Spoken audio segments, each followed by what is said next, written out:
नमस्कार दोस्तों, जय हिंद। कैसे हो आप सभी? मैं रविंद्र आप सभी का हार्दिक स्वागत करता हूं। इस सेशन के अंदर हम डिस्कस करेंगे जीके का प्रीवियस ईयर का paper, Delhi police constable, head constable, TPO, AWO, driver और वे सारे एग्जाम्स दोस्तों जहां पर जीके का एक इंपॉर्टेंट रोल लेने वाला है। ये वीडियो आपके लिए काफ़ी ज़्यादा इंपॉर्टेंट रहेगी भाई। यहाँ पर अगर मैं बात करूँ दोस्तों पीवाईक्यू से, तो 75% क्वेश्चंस आपको यहीं से देखने को मिलेंगे। और ये जो सीरीज है दोस्तों, इसमें मैं आपको टोटल 30 पीवाईक्यू पेपर्स करवाऊंगा दोस्तों, जिसमें हर पेपर में आपके जो है 50 क्वेश्चंस रहने वाले हैं। तो वीडियो को बिल्कुल एंड तक देखते रहेगा और क्वेश्चन जो आपको नए लगे प्लीज उनको नोट कर लेना। और इसका जो पीडीएफ है वो मैं टेलीग्राम पर शेयर कर दूंगा, तो टेलीग्राम को आप ज्वाइन कर लेना। लिंक वीडियो के डिस्क्रिप्शन में आपको दे रखा है। स्टार्ट करते हैं भाई। यहाँ पे फर्स्ट क्वेश्चन देखिए, आप सभी की स्क्रीन पर आ चुका है। और ये जो क्वेश्चन पेपर है ये दोस्तों यहाँ पे भाई कांस्टेबल का है। यहाँ पे दिल्ली पुलिस के अंदर जो कांस्टेबल के फॉर्म निकलते हैं दोस्तों, 2023 में इसका एग्जाम हुआ था, उसका जो है आपका क्वेश्चन पेपर रहने वाला है। सो स्टार्ट करते हैं भाई दोस्तों। फर्स्ट क्वेश्चन देखिए, आई होप कि आप सभी को प्रॉपर्ली जो है क्वेश्चंस विजिबल होंगे। ठीक है, फर्स्ट क्वेश्चन में आपसे क्या पूछा है? फर्स्ट क्वेश्चन में आपसे पूछा है दोस्तों, अल्लाह रखा, साबिर खान, पंडित किशन महाराज, पंडित ज्ञान प्रकाश घोष और संदीप दास निम्नलिखित में से किस वाद्य यंत्र से संबंधित है? स्टैटिक जीके का क्वेश्चन ये पूछा गया है। तो आप सभी को पता है दोस्तों, अल्लाह रखा, अगर आपको इनमें से एक का भी पता है ना, तो चारों के चारों ही क्या है भाई, एक ही जो है वाद्य यंत्र से संबंधित है। और करेक्ट आंसर हो जाएगा भाई यहाँ पे तबला। ठीक है, तबला वादक है भाई ये अल्लाह रखा खान, है ना। अगला क्वेश्चन देखिए, नेक्स्ट क्वेश्चन आपकी स्क्रीन पर है दोस्तों। क्या कहा है क्वेश्चन में? राष्ट्रीय आय लेखांकन की किस पद्धति में उत्पादन केंद्रों को प्राथमिक, द्वितीयक, तृतीयक क्षेत्रों में वर्गीकृत करना शामिल है ना। राष्ट्रीय आय लेखांकन की किस पद्धति में दोस्तों भाई हम उत्पादन केंद्रों को ना डिवाइड करते हैं, कौन प्राथमिक है, कौन सेकेंडरी है, कौन टर्सरी है ना, इस टाइप से। तो इसका करेक्ट आंसर क्या होगा भाई? इसे बोलते हैं भाई यहाँ पे उत्पादन उपागम। ठीक है, उत्पादन उपागम। अगला क्वेश्चन देखिए, नेक्स्ट क्वेश्चन क्या है? अगला क्वेश्चन आपकी स्क्रीन पे भाई इकोनॉमिक्स का क्वेश्चन था वो, which Indian state has the world's longest highway tunnel? क्या कहा है भाई? भारत का किस राज्य के अंदर विश्व की सबसे लंबी हाईवे जो है टनल लोकेटेड है जुलाई 2023 के अकॉर्डिंग? अब भी यही इसका करेक्ट आंसर होगा दोस्तों। इसका जो करेक्ट आंसर होगा भाई वो क्या हो जाएगा? हिमाचल प्रदेश। हिमाचल प्रदेश में कौन सी टनल है दोस्तों? आपको पता है भाई, अटल टनल। ठीक है, कौन सी टनल है भाई? अटल टनल। अटल टनल कहां पर लोकेटेड है? हिमाचल प्रदेश के अंदर लोकेटेड। अगर आपसे पूछ ले भाई अटल टनल की लेंथ कितनी है, तो आपको पता होना चाहिए कि भाई अटल टनल की जो लेंथ है 9.02 किलोमीटर है। ठीक है, 9.02 किलोमीटर है। और आपको पता है ये कहां से कहां तक है भाई? ये कनेक्ट करती है मनाली को, किससे? ये भाई मनाली को कनेक्ट करती है दोस्तों केलोंग से। ठीक है, किससे कनेक्ट करती है? केलोंग से कनेक्ट जो है ये करती है। 9.02 किलोमीटर इसकी रेंज है। पीर पंजाल की पहाड़ियों में ये जो है स्थित है, हिमाचल प्रदेश राज्य के अंदर। अगला क्वेश्चन देखो भाई, नेक्स्ट क्वेश्चन आपकी स्क्रीन पर है। क्या कहा है? निम्नलिखित में से कौन 1867 में स्थापित एक सुधारवादी समाज प्रार्थना समाज से संबंधित नहीं है? दोस्तों कभी भी आप क्वेश्चन करो ना, तो भाई ये क्वेश्चन को ना पूरा पढ़ो, क्योंकि अगर आप क्वेश्चन ही गलत पढ़ोगे तो आंसर भी गलत आएगा। जैसे यहाँ पर इन्होंने कर रखा है, इन्होंने 4 नंबर ऑप्शन चूज कर रखा है, लेकिन यहाँ पे क्या पूछा है? नहीं है। तो भाई ध्यान रखना, आत्माराम पांडुरंग तो हैं भाई, गोविंद रानाडे भी हैं और आरजी भंडारकर भी हैं। ठीक है, इन्होंने तो क्या की थी भाई? आत्मा समाज की स्थापना की थी। कब की थी दोस्तों? ये की थी भाई 31 मार्च 1867 को, है ना। कहाँ पे की थी भाई? बॉम्बे के अंदर की थी, वर्तमान मुंबई में। और आपको पता है भाई यहाँ पे बाल गंगाधर तिलक जो है इसका सही उत्तर हो जाएगा। नहीं है पूछा है तो क्या हो जाएगा करेक्ट आंसर? बाल गंगाधर तिलक हो जाएगा भाई। अगला क्वेश्चन देखिए, नेक्स्ट क्वेश्चन में आपसे पूछा है दोस्तों कि भाई यहाँ पे 2011 की जो सेंसस हुई थी, जनगणना हुई थी 2011 की, उसमें किस यूनियन टेरिटरी के अंदर हाईएस्ट मेल रेशो है, मतलब पुरुष साक्षरता दर जो है सबसे ज्यादा किस केंद्र शासित प्रदेश की है 2011 की जनगणना के अनुसार? तो आपको पता होना चाहिए भाई, यहाँ पे करेक्ट आंसर हो जाएगा लक्षद्वीप। लक्षद्वीप के अंदर दोस्तों यहाँ पे भाई मेल की भी एज वेल एज फीमेल की भी और ओवरऑल भी जो है हाईएस्ट लिटरेसी रेट है। ठीक है, तो ध्यान रखना, ये 3 क्वेश्चन भी आप ध्यान रखना, लक्षद्वीप के अंदर यहाँ पे जो है इसका करेक्ट आंसर हो जाएगा भाई। ठीक है, अगला क्वेश्चन देखिए, आप सभी की स्क्रीन पर आ चुका है भाई। क्या कहा है क्वेश्चन में? विच of the following schedule of the constitution of India have immunity from judicial review? ठीक है, 6 तो वैसे नहीं होगा भाई, आपको पता है कि हमारे नॉर्थ ईस्ट स्टेट से है। अगला क्वेश्चन इसमें क्या कहा है कि विच ऑफ द फॉलोइंग शेड्यूल, है ना, भारतीय संविधान का कौन सा शेड्यूल दोस्तों आपको यहाँ पे भाई इम्यूनिटी प्रोवाइड करता है जुडिशियल रिव्यू की? तो करेक्ट आंसर क्या हो जाएगा भाई इसका? 9th schedule. ठीक है, कौन सा शेड्यूल भाई? 9th शेड्यूल जो है इसका सही उत्तर हो जाएगा। जब आपको क्वेश्चन ना आए ना जीके के अंदर, तो अपना ऑप्शन एलिमिनेट करना सीखो। देखो एक तो अगर आप 100 में से एक क्वेश्चन जो है सेलेक्ट करना है आपको, है ना, तो यहाँ पे भाई 25% ही सही होने की संभावना होती है जब हमें क्वेश्चन नहीं आता है। लेकिन वहीं पर अगर हम बात करें दोस्तों 2 में से अगर हम सेलेक्ट करते हैं, है ना, तो हमारी जो प्रोबेबिलिटी है ना वो भी बढ़ जाती है। तो ट्राई करा करो कि भाई अपना क्वेश्चन को पहले ना ऑप्शंस को नेग्लेक्ट करो। अगला क्वेश्चन देखिए, नेक्स्ट क्वेश्चन में आपसे पूछा है Mahabodhi temple is in which state of India. Mahabodhi temple, भाई महाबोधि टेम्पल को हमने कैसे याद किया था कि महाबोधि यानी बोध, बोध गया के अंदर जो ये लोकेटेड है ना, बोध गया के अंदर लोकेटेड। और बोध गया आप सभी को पता है भाई बिहार राज्य के अंदर स्थित है ना, कहां पर है, बिहार राज्य के अंदर लोकेटेड है। अगला क्वेश्चन देखिए भाई, नेक्स्ट क्वेश्चन आपकी स्क्रीन पर आ चुका है दोस्तों। क्या कहा है, which of the following statement about the cell is correct, यानी कोशिका के बारे में निम्नलिखित में से कौन सा कथन आपका जो है सही है। ठीक है भाई, bacteria cell contain cellulose, power house of a cell is plastid, cell is a functional unit of life. बिल्कुल बेसिक सा क्वेश्चन है दोस्तों कि यहाँ पे अगर हम बात करें भाई सेल क्या है, एक फंक्शनल यूनिट है दोस्तों हमारी लाइफ की। और पावर हाउस ऑफ सेल तो आपको पता है भाई माइटोकॉन्ड्रिया को कहा जाता है। ठीक है, तो करेक्ट आंसर क्या हो जाएगा, cell is the functional unit of a life. ठीक है, अगला क्वेश्चन देखिए भाई, साइंस के भी यहाँ पे भाई अच्छे क्वेश्चन आपसे पूछे जा रहे हैं, तो साइंस को भी बिल्कुल अच्छे से करके जाना है आपको। अगला क्वेश्चन देखिए, विच of the following is an example of double displacement reaction. Double displacement reaction का भाई निम्नलिखित में से कौन सा एग्जांपल है। ठीक है, तो डबल डिस्प्लेसमेंट में क्या होता है भाई, यानी डबल डिस्प्लेसमेंट में 2 बार डिस्प्लेसमेंट होती है, यानी 2 एलिमेंट्स की डिस्प्लेसमेंट हम यहाँ पे कहेंगे। तो करेक्ट आंसर हो जाएगा भाई Na2SO4 प्लस में बेरियम क्लोराइड BaCl2।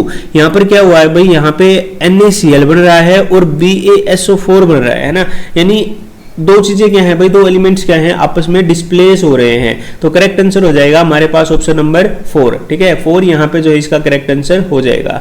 अगला क्वेश्चन देखिए भाई, नेक्स्ट क्वेश्चन में क्या कहा है, which part of our body is responsible for digestion, है ना, हमारे शरीर का कौन सा अंग भाई यहाँ पे डाइजेशन के लिए, भाई हमारे शरीर का कौन सा भाग जो है डाइजेशन के लिए जो है रिस्पॉन्सिबल होता है। तो यहाँ पे देखो किडनी तो आपको पता है कि किस में होती है भाई, हमारे ब्लड को प्योरीफाई करती है। हैंड वैसे नहीं होगा दोस्तों। हार्ट तो आपको पता है सिर्फ और सिर्फ जो है किसका काम करता है, पंप करने का काम करता है ना, सिर्फ और सिर्फ क्या काम करता है, पंप करने का काम करता है। तो करेक्ट आंसर क्या हो जाएगा, गैस्ट्रिक ग्लैंड्स। ठीक है, गैस्ट्रिक ग्लैंड्स। अगला क्वेश्चन देखो भाई, नेक्स्ट क्वेश्चन आपकी स्क्रीन पर है दोस्तों, विच of the following is the darkest least reflective object in the solar system with an albedo of 0.03। तो यहाँ पे क्या होगा भाई, है ना, कोमेट है। आपको पता है दोस्तों इसका करेक्ट आंसर क्या होगा भाई, कोमेट हेली होगा। तो हेली देखो, कोमेट हेली यानी 1P हेली यहाँ पे इसका सही उत्तर हो जाएगा। अगला क्वेश्चन देखिए भाई, नेक्स्ट क्वेश्चन में क्या कहा है, the voting age was reduced from 21 year to 18 year by which constitutional amendment act of 1988। आपको पता है दोस्तों कि भाई यहाँ पे पहले जो वोटिंग एज थी वो 21 साल थी, लेकिन उसको घटाकर 18 वर्ष कर दिया गया था। किस संविधान संशोधन के तहत, ये 61 कॉन्स्टिट्यूशनल अमेंडमेंट हुआ था दोस्तों। ठीक है, 61वां संविधान संशोधन। अगला क्वेश्चन देखो भाई, नेक्स्ट क्वेश्चन में कहा है, which of the following player won the major Dhyan Chand Khel Ratna award in hockey in 2021। तो भाई 2021 का जो मेजर ध्यानचंद खेल रत्न अवार्ड दिया गया था दोस्तों। ठीक है, ये क्या है भाई, हॉकी के अंदर दिया जाता है आपको पता है, तो PR सिरजेश को दिया गया था। किसे दिया गया था, PR सिरजेश को। दोस्तों PYQ ना, अभी आपका एग्जाम काफी टाइम है, यूं लगा लो कि अगर आपके पास अभी मोटे मोटे 70 दिन तो है ही हैं, तो PYQ करो दोस्तों, लगभग 10-12 दिन ना आप PYQ करो। PYQ करने से क्या होगा कि आपको ना प्रॉपर आइडिया हो जाएगा कि भाई प्रीवियस ईयर में कैसे क्वेश्चन पूछे गए हैं, किस प्रकार आपको पढ़ने की आवश्यकता है। और ये 10-12 दिन PYQ करने से ना आपका बहुत टाइम बचाएंगे, और यहां से भी यूं लगा लो कि आपके बहुत क्वेश्चन डायरेक्टली पूछे जाएंगे। ठीक है, क्योंकि स्टैटिक जीके वही रहता है, बस करंट को छोड़ दो तो सारा का सारा पोर्शन आपका वहीं से रिपीट होगा। ठीक है, अगला क्वेश्चन देखिए भाई, नेक्स्ट क्वेश्चन में पूछा है, निम्नलिखित में से कौन सा युग्म गलत है भाई, इनमें से कौन सा युग्म जो है आपका गलत है, गलत पूछा है भाई।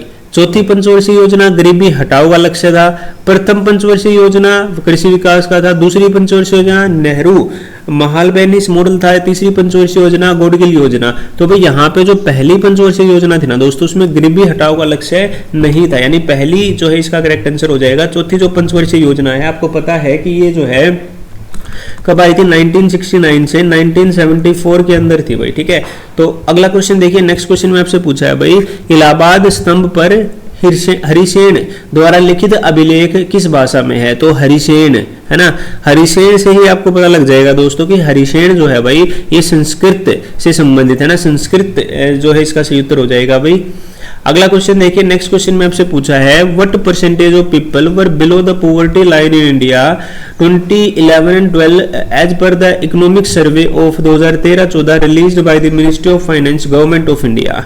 तो यहाँ पे अगर हम बात करें भाई करेक्ट आंसर की, तो टोटल 21.9% जो लोग हैं दोस्तों वो क्या है भाई, बिलो पॉवर्टी लाइन है, बीपीएल से संबंधित है भाई। 2013-14 का जो economic survey ministry of finance ने जो है प्रस्तुत किया था। अगला क्वेश्चन देखिए भाई, नेक्स्ट क्वेश्चन में पूछा है निम्नलिखित में से कौन तुर्की शासक था जिसने 1398 में लूट के इरादे से भारत पर आक्रमण किया था भाई। ठीक है, लूट का इरादा है ना, लूट के इरादे से क्या किया था, भारत में आक्रमण किया था। तो करेक्ट आंसर हो जाएगा तैमूर लंग। ठीक है, तैमूर लंग यहाँ पे इसका सही उत्तर हो जाएगा।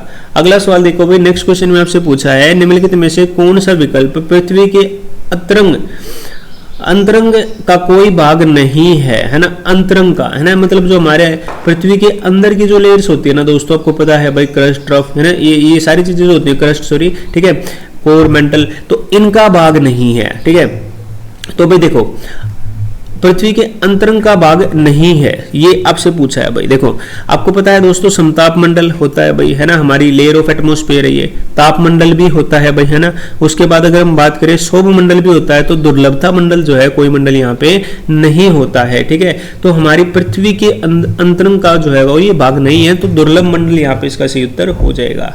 अगला क्वेश्चन देखो भाई, नेक्स्ट क्वेश्चन आपसे पूछा है in the context of external डेब्ट what do ECBs stand for. देखो इकोनॉमिक्स का क्वेश्चन है, ईसीबीज, ईसीबीज का मतलब क्या होता है भाई, ईसीबीज का मतलब होता है external commercial borrowings, external commercial borrowings. अगला क्वेश्चन देखो भाई, क्या कहा है, Srimanta Sankar Dev is associated with which of the following dance form. ठीक है, तो ध्यान रखना भाई यहाँ पे क्या इसका करेक्ट आंसर हो जाएगा, श्रीमंता शंकर देव, ये सत्रिय नृत्य से संबंधित, और सत्रिय नृत्य कहाँ से संबंधित है भाई, असम से संबंधित है।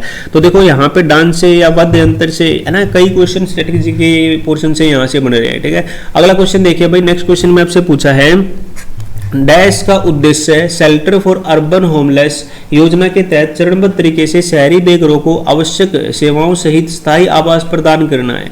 ग्रामीण आवास योजना, राजीव आवास योजना, प्रधानमंत्री आवास योजना या फिर राष्ट्रीय शहरी आजीविका मिशन। तो आपको पता होना चाहिए दोस्तों ये क्या होता है, राष्ट्रीय शहरी आजीविका मिशन। ऑप्शन नंबर डी यहाँ पे करेक्ट आंसर होगा। अगला क्वेश्चन देखो भाई, भारतीय भूवैज्ञानिक सर्वेक्षण जीएसआई की स्थापना 1851 में मुख्य रूप से कोयला भंडार खोजने हेतु की थी भाई। जापान के को निर्यात करने के लिए, समुद्री परिवहन, रेलवे या फिर कपड़ा मिल के लिए। तो आपको पता है दोस्तों भाई उस टाइम पे हमारे जो रेलवे होती थी वो कोयला से ही चलती थी, स्टीम इंजन होते थे ना। तो करेक्ट आंसर क्या हो जाएगा भाई, रेलवे, रेलवे के लिए कोयला के भंडार खोजने के लिए जो है इसकी स्थापना की थी। अगला क्वेश्चन देखो भाई, मयूर सिंहासन के नाम से मशहूर रत्न जड़ित सिंहासन को डैश द्वारा साधिकार किया गया। किसके द्वारा बनाया गया था भाई, आपको पता है शाहजहां के द्वारा जो इसको बनाया गया था, है ना, शाहजहां, यहाँ पे इसका सही उत्तर हो जाएगा भाई पीकॉक थ्रोन, है ना।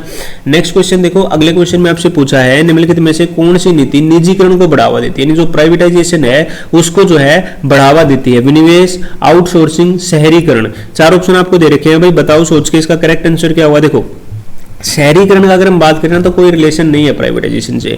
एक तो होता है विनिवेश और एक होता है भाई आउटसोर्सिंग, जब हम दूसरे देशों से कहीं आप बाहर से कोई चीज सोर्स करते हैं तो ये चीजें क्या है, प्राइवेटाइजेशन को या निजीकरण को बढ़ावा देती हैं। अगला क्वेश्चन देखिए भाई, नेक्स्ट क्वेश्चन में आपसे पूछा है भारतीय संविधान के किस अनुच्छेद में उल्लेख है कि कलात्मक या ऐतिहासिक रुचि के प्रत्येक स्मारक या स्थान या वस्तु की रक्षा करना राज्य का दायित्व है। ठीक है, किसमें जो ये उल्लेखित है, तो ये जो अनुच्छेद हमारा है 49वां, ठीक है, इसमें उल्लेखित है कि कलात्मक ऐतिहासिक रुचि के प्रत्येक स्मारक या स्थानीय वस्तु की रक्षा करना उस राज्य सरकार का जो है दायित्व है। ठीक है, तो करेक्ट आंसर हो जाएगा भाई अनुच्छेद 49। ठीक है, अनुच्छेद 49। और एक और क्वेश्चन आपके लिए है दोस्तों, इसका आंसर आपको बताना है। देखो पॉलिटी से हमने देखा है कि पॉलिटी से कितने क्वेश्चन है भाई, बहुत क्वेश्चन पूछे गए, अभी तो हमने हाफ ही क्वेश्चन किए हैं, तो पॉलिटी से क्या है, काफी ज्यादा क्वेश्चन है। अगला क्वेश्चन अभी, भारत के संविधान में निम्नलिखित में से कौन सी विशेषता भारत सरकार के अधिनियम 1935 से ली गई है।